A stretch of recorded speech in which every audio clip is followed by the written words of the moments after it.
So true love എന്ന് പറയുന്നത് നമുക്ക് ഒരു ഗേളിനോടോ ബോയിനോടോ തോന്നുന്നതല്ല, നമ്മുടെ വീട്ടുകാർക്ക് നമ്മളോടുള്ളതല്ല, ഇതൊന്നുമേ അല്ല. കാരണം ട്രൂ ലവ് എന്ന് പറയുന്നത് നമ്മുടെ ബന്ധുക്കൾക്ക് നമ്മളോടുള്ളതാണ്. നമുക്ക് അവരോടുള്ളത് പോലും ട്രൂ ലവ് അല്ല, അവർക്ക് നമ്മളോടുള്ളതാണ് യഥാർത്ഥ ട്രൂ ലവ്. ഈ ട്രൂ ലവ് എപ്പോഴാണ് ടെസ്റ്റ് ചെയ്യപ്പെടുന്നതെന്ന് വെച്ച് കഴിഞ്ഞാൽ നമ്മൾ നമ്മുടെ ലൈഫിൽ, അതായത് ഒരു 18+ ശേഷം മിക്ക ആൾക്കാർക്കും ഒരു ട്രാൻസ്ഫോർമേഷൻ ഉണ്ടാകുന്ന ഒരു സ്റ്റേജാണ് അഡൾട്ടിങ്ങിലേക്ക് വരുന്നത്. അപ്പം നമ്മൾ എടുക്കുന്ന ഡിസിഷൻസ് എന്ന് പറഞ്ഞാൽ നമ്മുടെ കോർ ഫാമിലി ആയിട്ടുള്ള പാരൻസിനും സിബ്ലിങ്സിനും പോലും ഇഷ്ടപ്പെടാത്തോ അല്ലെങ്കിൽ എഗൻസ്റ്റ് ആയിട്ട് തോന്നുന്ന കാര്യങ്ങളാണ്. അവിടെ തന്നെ സ്വരച്ചേർച്ച വന്നു തുടങ്ങുന്നൊരു ഫേസ് ആയിരിക്കും. അപ്പോൾ അവർ പോലും നമ്മളൊക്കെ അപ്രൂവൽ തരുന്നുണ്ടാവില്ല, അല്ലെങ്കിൽ അവരെ പോലും അത് കൺസിഡർ ചെയ്യാന്ന് പറയുന്നത് നമുക്കൊരു ഡിഫിക്കൽട്ടായിട്ട് തോന്നുന്ന ഒരു ടൈമായിരിക്കും. അപ്പോഴാണ് നമ്മുടെ ബന്ധുക്കൾ പ്രത്യക്ഷപ്പെടുന്നത്. അതായത് നമ്മൾ എന്ത് കോഴ്സ് എടുക്കണം, നമ്മൾ എവിടെ പോകണം, ഏത് രാജ്യത്തേക്ക് മൈഗ്രേറ്റ് ചെയ്യണം, എന്ത് ജോലിക്ക് പോകണം, ആ ജോലിയുടെ എല്ലാം. ഇവർക്ക് ഈ വക കാര്യങ്ങൾ ഐഡിയ ഇല്ലെങ്കിലും കാരണവരാവുക, ആ ഒരു റോള് പോവുക എന്ന് പറഞ്ഞു കഴിഞ്ഞാൽ അൺസഹിക്കബിൾ മൊമെൻ്റാണ്. ഇതൊക്കെ പോട്ടെ, ഏറ്റവും കൂടുതൽ ഹിറ്റ് ചെയ്യുക നിങ്ങളുടെ ഫാമിലി ബോണ്ടിങ്, അതായത് ഈ റിലേറ്റീവ്സിൻ്റെ സ്നേഹം ട്രൂ ലവ് ആണെന്ന് അറിയുന്ന മൊമെൻ്റ് എന്താണെന്ന് വെച്ച് കഴിഞ്ഞാൽ നിങ്ങളൊരു കല്യാണം നിങ്ങളുടെ ബന്ധുക്കളെ അറിയിക്കാതെ ഒന്ന് ഉറപ്പിക്കാം. കഥം ടാറ്റ ബൈ ബൈ, പിന്നെ you don't exist in the family anymore. അതായത് പിന്നെ അവിടെ നിന്ന് അങ്ങ് തീർന്നു. ഏതൊക്കെ രീതിക്ക് നിങ്ങളെ അറ്റാക്ക് ചെയ്യാം, ബുള്ളി ചെയ്യാം, ഇതെല്ലാം ഇതൊക്കെ പിന്നെ നിങ്ങളുടെ കൺവെൻറ്റിൽ കാണുന്ന കാര്യങ്ങളായിരിക്കും. തമാശ എന്താണെന്ന് വിചാരിച്ചു കഴിഞ്ഞാൽ, ഞാൻ ആരെ കെട്ടണം, കെട്ടിക്കഴിഞ്ഞു കഴിഞ്ഞാലും നാളെ ഒരു പ്രശ്നം വന്നാൽ ഇവർക്ക് ബന്ധുക്കളൊന്നും ഉണ്ടാവില്ല, ഞാൻ തന്നെ അനുഭവിക്കണം. എൻ്റെ മാരേജ് നല്ല രീതിക്ക് പോയാലും മോശം രീതിക്ക് പോയാലും ഗുണങ്ങൾ എനിക്ക് മാത്രമാണ്, ദോഷങ്ങളും എനിക്ക് മാത്രമാണ്. ഈ കല്യാണത്തിൻ്റെ ചിലവ് മുഴുവൻ ഞാനോ എൻ്റെ വീട്ടുകാരോ വഹിക്കണം.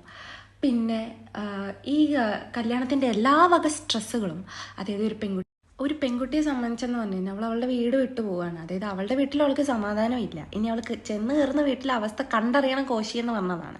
അപ്പോൾ സ്വാഭാവികമായിട്ടും ആർക്കാണെങ്കിലും ഒരു പേടിയുണ്ടാവും.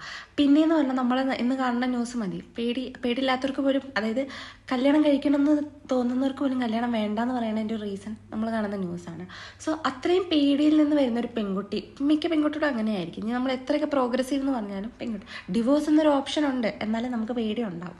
അങ്ങനെ കാരണം എന്താണെന്ന് വെച്ച് കഴിഞ്ഞാൽ നമ്മൾ സ്കോപ്പ് ഉണ്ടെന്ന് കരുതി എടുത്ത കോഴ്സിന് പോലും ഇപ്പോൾ സ്കോപ്പില്ല. അപ്പം നമ്മൾ എത്ര അറിയുന്ന ഒരാളെ പോലും കിട്ടിക്കഴിഞ്ഞ് കഴിഞ്ഞാൽ അതിൻ്റെ ഒരു ഭാവി എന്താണെന്ന് നമുക്കറിയില്ല, പ്രെഡിക്റ്റ് ചെയ്യാൻ പറ്റില്ല.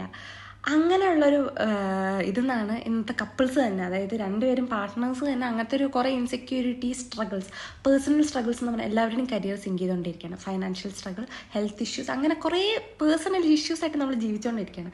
അതിൻ്റെ ഇടയ്ക്ക് നമുക്കൊരു കല്യാണം വരുന്നു. നമ്മുടെ വീട്ടുകാർക്കും സ്വാഭാവികമായിട്ട് നമ്മൾ അനുഭവിക്കുന്ന സ്ട്രെസ്സിൻ്റെ ഒരു ഇക്വലൻറ്റ് ഫോം ഉണ്ടാവും, പക്ഷേ ഇൻ ഡിഫറെൻറ്റ് മീൻസ്. ചിലവർക്ക് അത് ഫൈനാൻഷ്യൽ സ്ട്രെസ് ആവാം, ചിലവർക്ക് അത് ഇമോഷണൽ സ്ട്രെസ് ആവാം. മക്കൾ തന്നെ വിട്ടു പോകുന്നു, അല്ലെങ്കിൽ പുതിയൊരാൾ വീട്ടിലേക്ക് വരുന്നു, എങ്ങനെയാവും ഇനി വീടിൻ്റെ അവസ്ഥ. പിന്നെ ഇതെല്ലാം ഓർഗനൈസ് ചെയ്യണതിൻ്റെ, ഒന്ന് മാനേജ് ചെയ്യുന്നതിൻ്റെ ഒരു കഷ്ടപ്പാട്, എല്ലാം സിംഗിൾ ഹാൻഡഡ്ലി നമുക്കൊരു ഫംഗ്ഷൻ അല്ലെങ്കിൽ ഗ്രേറ്റ് ഇന്ത്യൻ വെഡ്ഡിങ്സ് ഒക്കെ നമുക്ക് ഓർഗനൈസ് ചെയ്യുന്ന പറഞ്ഞാൽ ഭയങ്കര ഒരു ഹെക്റ്റിക്കാണ്. കാശുണ്ടായാൽ മാത്രം പോരാ. അപ്പോൾ അങ്ങനെ പല പല സ്ട്രെസ്സിലൂടെ ഒരു വീട്ടിലെ പല അംഗങ്ങൾ, അതായത് നമ്മുടെ കോർ ഫാമിലിയിലുള്ളവർ തന്നെ, സിബ്ലിങ്സ് ആണെങ്കിലും പാരൻസ് ആണെങ്കിലും നമ്മളടക്കം പല പല സ്ട്രെസ്സിലൂടെ നമ്മൾ പോകുന്നു. ഒരു സ്ട്രെസ്സ് പോലും മടിക്കാത്ത നമ്മുടെ എക്സ്റ്റെൻഡഡ് ഫാമിലി മെമ്പേഴ്സ് ആയിട്ടുള്ള റിലേറ്റീവ്സിനാണ് ദണ്ണം മുഴുവൻ. അതായത് അവർക്ക് വിഷമവും ഇല്ല, ടെൻഷനില്ല, സാമ്പത്തികമായി ഒരു മുടക്കുമുതലും അവർ ഇറക്കുന്നില്ല, എന്നിട്ട് പോലും ഒപ്പീനിയൻ പറയുന്നത്, അതായത് തീരുമാനങ്ങൾ എടുക്കുന്നത്, കമൻട്രി പറയുന്നത്, എല്ലാറ്റിലും പരിഭവം ഉണ്ടാകുന്നു പറഞ്ഞാൽ ഈ വക റിലേറ്റീവ്സിനാണ്. അതായത് ഇവരെന്ന് പറഞ്ഞു കഴിഞ്ഞാൽ നമ്മൾ എത്രയൊക്കെ ഇവരെ പ്ലീസ് ചെയ്യാമെന്ന്, ഇത് കല്യാണമല്ല എന്ത് കാര്യത്തിൽ, എത്ര more you try to please your relatives be it any side, it's an people പ്ലീസിങ്ങിൻ്റെ ഒരു എക്സ്ട്രീം എന്താണെന്ന് നമുക്ക് പഠിപ്പിച്ചു തരുന്ന ഒരു കാര്യമാണ്. കാരണം നമ്മുടെ ഫാമിലി മെമ്പേഴ്സിൻ്റെ ഇടയിൽ നമ്മളെപ്പോൾ ഒരു നോ പറയാൻ തുടങ്ങുന്നോ എന്തൊരു കാര്യമായിട്ട്, അതായത് അവർ വാങ്ങിച്ചെന്നൊരു ഉടുപ്പ് നമുക്ക് ഇഷ്ടമായില്ല, അല്ലെങ്കിൽ എനിക്ക് അവരൊരു ഉടുപ്പ് നിങ്ങൾക്ക് ചൂസ് ചെയ്യുന്നു, എനിക്കിത് വേണ്ട, എനിക്ക് നീലയല്ല പച്ചയാണ് ഇഷ്ടം എന്ന് പറഞ്ഞു കഴിഞ്ഞാൽ അവിടെ നമ്മുടെ ഒരു ഇഷ്ടം പ്രകടിപ്പിക്കുന്നു, അല്ലെങ്കിൽ നമ്മുടെ ഒരു ഫോം ഓഫ് എക്സ്പ്രഷൻ നമ്മളവിടെ ഇടുന്നു. അതൊരു കുട്ടി ആയിക്കോട്ടെ, വലിയൊരാളായിക്കോട്ടെ, ജെൻഡർ എന്തെങ്കിലും ആയിക്കോട്ടെ, നമ്മൾ നമ്മുടെ വീട്ടിൽ തന്നെ ഇത് പറയുന്നു. നമ്മളെ കുഞ്ഞുനാൾ തൊട്ട് കണ്ട് പരിചയമുള്ള റിലേറ്റീവ്സിൻ്റെ ഇടയിൽ നമ്മളിത് പറയുന്നു. നമ്മളെയൊക്കെ ഓണങ്ങൾ ഒരുപാട് ഉണ്ടിട്ടുള്ള നമ്മുടെ റിലേറ്റീവ്സിന് അത് ആക്സെപ്റ്റ് ചെയ്യാൻ പറ്റില്ല. അവിടെ എല്ലാവരുടെയും ഈഗോയും എല്ലാ ഫോംസും ഹേർട്ടായി. പിന്നെ അന്ന് തൊട്ട് നമ്മൾ ധിക്കാരിയായി, പൃഥ്വിരാജായി, അഹങ്കാരിയായി, എല്ലാം എന്തൊക്കെ ആവാൻ പറ്റുമോ നമുക്ക് മറ്റേ എന്താ തലതെറിച്ചവളായി, അങ്ങനെ പലതും ആയി നമ്മൾ. അതായത് സ്വന്തം ജീവിതത്തിൽ നമ്മളൊരു ഡിസിഷൻ എടുത്തു, അല്ലെങ്കിൽ സ്വന്തം ജീവിതത്തിൽ നമ്മളൊരു ഒപ്പീനിയൻ പറഞ്ഞു. അതായത് എന്ത് കോഴ്സ് എടുക്കണമെന്ന്, എനിക്ക് എന്ത് കോഴ്സ് എടുക്കണമെന്ന് ഞാൻ തീരുമാനിച്ചു. കാരണം ഇവരാരെങ്കിലും പറഞ്ഞ കോഴ്സ് എടുത്തിട്ട് നാളെ എനിക്ക് ജോലി കിട്ടില്ലെങ്കിൽ ഇവരെനിക്ക് ചിലവിന് തരുമോ? ഞാൻ നാളെ എൻ്റെ കല്യാണം തൊലഞ്ഞു പോയിക്കഴിഞ്ഞാൽ ഇവരെന്നെ നോക്കുമോ? ഇല്ല. അല്ലെങ്കിൽ എനിക്ക് എന്ത് ഹെൽത്ത് ഇഷ്യൂസ് ഉണ്ടെങ്കിൽ ഇവരെന്നെ നോക്കുമോ? ഇല്ല. ഇനി ഇതൊക്കെ പോട്ടെ, നമ്മൾ കുറച്ച് കടം വാങ്ങിച്ചു നോക്കി ഇവരുടെ നിന്ന്. കടം ചോദിക്കുന്നതിന് മുന്നേ അവരങ്ങ് എടുത്തു തരും. അതാണ് ട്രൂ ലവ് എന്ന് പറഞ്ഞു കഴിഞ്ഞാൽ. ചോദിക്കുന്നതിന് മുന്നേ അങ്ങ് പൈസ ഇല്ലെങ്കിൽ അവർ കടം വാങ്ങി നമുക്ക് തരും. പക്ഷേ true love again hence it is proved. ഇതൊരു 4 കുടുംബങ്ങളോട് അവർക്കൊന്ന് പറയണം. അതായത് ഇവളെൻ്റെ നിന്ന് കടം വാങ്ങിയേ എന്നൊരു 4 ആളോട് പറയണം. അപ്പോഴും സ്ട്രഗിൾ ചെയ്തുകൊണ്ടിരിക്കും. നമുക്കൊരു ജോലിയുണ്ട്, അല്ലെങ്കിൽ നമ്മൾ എന്തെങ്കിലും ആയിക്കോട്ടെ സ്ട്രഗിൾ ചെയ്ത് നമ്മൾ വേറെ രാജ്യത്തേക്ക് പോയി നിനക്ക് അങ്ങോട്ട് പോകാൻ, നീ അവിടെ സുഖിക്കുകയല്ലേ.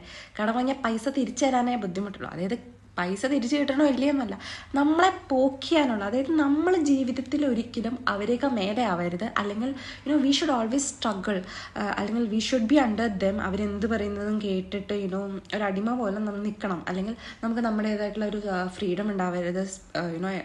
നമുക്ക് നമ്മുടെ കാര്യങ്ങൾ വോയിസ് ഔട്ട് ചെയ്യാൻ പറ്റരുത്. പുറമേക്ക് ആരെന്തൊക്കെ പറയുന്നു അത് കേട്ട് ജീവിക്കുക. ആൾക്കാർ ഡിസൈഡ് ചെയ്യുന്നു, അതിനനുസരിച്ച് നമ്മൾ ഇതാവുക. As long as you do, people will love you. നിങ്ങളെപ്പോലെ ഒരു നല്ല വ്യക്തി ലോകത്തിലുണ്ടാവില്ല. അതായത് നല്ലവനായ ഒരു ഉണ്ണി എന്ന് പറഞ്ഞു കഴിഞ്ഞാൽ നിങ്ങളുടെ കുടുംബത്തിൽ വേറെ ആർക്കും ആ പ്ലേസ് എടുക്കാൻ പറ്റില്ല. As long as you fit in to all this rules, അല്ലെങ്കിൽ you will be a Prithviraj.